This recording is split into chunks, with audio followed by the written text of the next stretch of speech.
let's skip the preamble and jump straight into one of the most intense ethical dilemmas you are ever going to face. We're going to calculate the exact, literal cost of human happiness and trace humanity's desperate attempts throughout history to minimize suffering.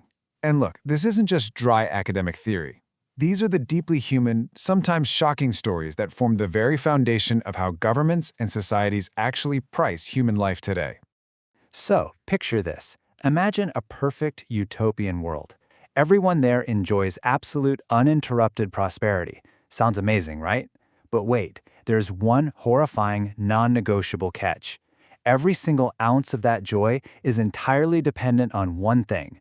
A single innocent child must be kept in perpetual, agonizing filth and darkness. If you lived in that paradise and you found out about the child, could you stay? You might actually recognize that scenario. It's the premise of Ursula K. Le Guin's brilliant short story, The Ones Who Walk Away from Omelas. And it is an absolute masterclass in exposing our core ethical instincts. Because when you're actually faced with this scenario, suddenly the idea of maximizing total happiness feels incredibly wrong if it requires extreme, concentrated pain to pull it off. And that visceral gut reaction, that brings us directly to negative utilitarianism. It's a framework that asks a really tough question. Is eliminating pain actually a more urgent moral duty than creating joy? It totally flips our standard ethical math on its head. It argues that preventing the pain of that one single child in Omelas is vastly more important than preserving the utopian bliss of millions of other people. It's a really stark contrast when you put them side by side.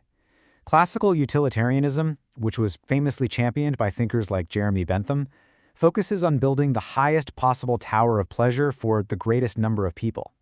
But negative utilitarianism comes in and says, hold on, suffering and happiness aren't just opposite ends of the exact same scale. The drive to eradicate pain holds a uniquely powerful, overriding moral weight. Now, you might be thinking this is just some modern internet debate, but humanity has literally been wrestling with this exact problem of impartial care for over 2 millennia. We're talking all the way from the ancient East through Victorian England, right up to the hyper-analytical moral frameworks being debated by tech billionaires today. Section 1. The Roots of Universal Love. Long before modern philosophy, the brutal warring states period of ancient China inspired a desperate search for systems that could guarantee peace. The philosopher Mo Tzu founded Moism on the concept of jian'ai, or universal love. He challenged the norm by demanding equal concern for all individuals, regardless of social or familial ties. Think about how radical this was for the time. He directly challenged the dominant idea that you should care more about your own family than a stranger. Actually, Mo Tzu argued that this very bias, loving your own family more than someone else's, was the literal root of all conflict and warfare. And the ancient Mohists didn't just sit around dreaming up ethics. They demanded a strict 3-step logical test to ensure any moral doctrine actually worked to benefit society in reality. They were essentially the world's first empirical consequentialists. A belief had to have a historical root, an observable source in human senses, and a practical use. Basically, if a belief didn't tangibly reduce harm and increase benefit for the state, they just discarded it. Fast forward a bit to 19th century thinkers like John Stuart Mill, who really cemented classical utilitarianism. Just as the Mohists demanded an empirical source for their ethics, Mill argued that if you want to know what is truly desirable, you just have to look at what human beings actually actively desire in their day-to-day lives. And what is that? Happiness and the avoidance of pain. It's simple. If you want to know what's good, just look at what people actually want. This core concept is called agent neutrality, and it is the direct philosophical descendant of Mo Tzu's jian'ai. It strips away all of our natural biases and forces us into a cold, impartial calculation. Under this framework, your own happiness or pain is mathematically no more important than a total stranger's on the other side of the planet. Everyone counts for one, and absolutely no one counts for more than one. Part 2. Modern effective altruism. Because when you apply this ancient math directly to our modern, hyper-connected world, you get a movement that tries to treat charity exactly like a financial algorithm. Modern effective altruists like Peter Singer and William MacAskill fiercely debate the best way to help. I mean, if every dollar you spend on a luxury coffee could literally save a life elsewhere, do you have a moral obligation to donate it? This leads to some fascinating extremes. Some folks argue you should live on mere subsistence, literally eating rice and beans just to donate everything else. Others argue for earning to give, purposefully seeking out grueling, high-paying Wall Street jobs just to maximize the sheer volume of cash you can redirect to those who are suffering. Part 3. Pricing Life and the QALY Metric. Okay, let's crash this philosophical theory directly into the shockingly real world of government healthcare budgets. You might think pricing human life is just a fun thought experiment for philosophers, but it is happening every single day. 25,000 to 35,000 pounds. Let that number sink in for a second, because that is exactly how much the UK government will value a year of your healthy life from April 2026. This is not a metaphor. When the UK negotiates a pharmaceutical trade deal or decides what goes into the National Health Service, they have a literal, explicit price tag for what a year of your perfect health is worth to the state budget. That monetary figure is the threshold for what's called a QALY, a Quality Adjusted Life Year. The UK's National Institute for Health and Care Excellence uses this metric to strictly decide which medicines get funded and which do not.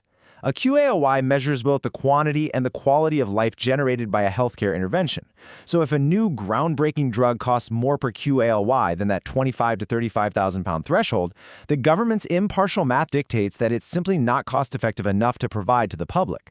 And looking across the globe, the UK actually applies much more stringent cost-effectiveness requirements than many of its peers. Based on recent benchmarking analysis of 36 high-income nations, only a handful even have explicit, legally defined thresholds, and the UK has historically sat in the lower third of them. While the UK sits around that $30,000 midpoint, a country like Poland values a QALY at over $50,000. Now sure, there are some modifiers for incredibly rare or severe diseases, but by and large, this impartial, cold math dictates life or death decisions across millions of everyday people. Even with modifiers that bump the threshold up for highly specialized technologies, the UK applies a strict budget impact test. If a new drug will cost over $40 million in its first 3 years, the rollout can be delayed. Utilitarianism is fully operational right here, maximizing overall public benefit by ruthlessly rationing a finite budget, even if it means saying no to desperate patients. Part 4. The Hedonic Treadmill and the Future. Let's step back from the government ledgers for a moment and look at a massive, built-in biological glitch we all share: hedonic adaptation. Basically, no matter how much we optimize society or healthcare, we hit this psychological wall where we constantly revert to our baseline emotional state. Think about it. You get a raise, you buy a new car, you finally upgrade your phone. You feel this massive surge of joy, right? But then you adapt. It just becomes the new normal, and your happiness drops right back down to where it started. We are literally running on a treadmill, chasing a finish line that constantly moves away from us. And this has huge implications. It implies that standard political reforms might never truly solve human suffering. If our brains are hardwired for dissatisfaction, some futuristic thinkers argue that the only logical endgame of utilitarianism is to literally rewrite the human genome, engineering suffering right out of our DNA entirely. Take this to its absolute, wildest sci-fi conclusion, and you get a scenario known as the Utilitarian shockwave. If the only moral good is to maximize pleasure, an advanced artificial intelligence might decide that humans are just incredibly inefficient at experiencing it.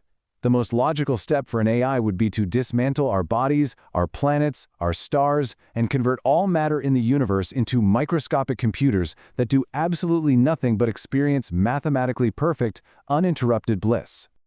So, I want to leave you with this final provocative thought to ponder. If you had the power to reshape the cosmos, which of these two paths would you choose? Do we pursue a universe of maximized, engineered pleasure, even if it means dismantling our humanity in the process?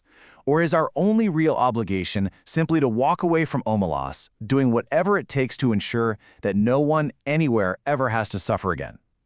Take a moment and really think about it.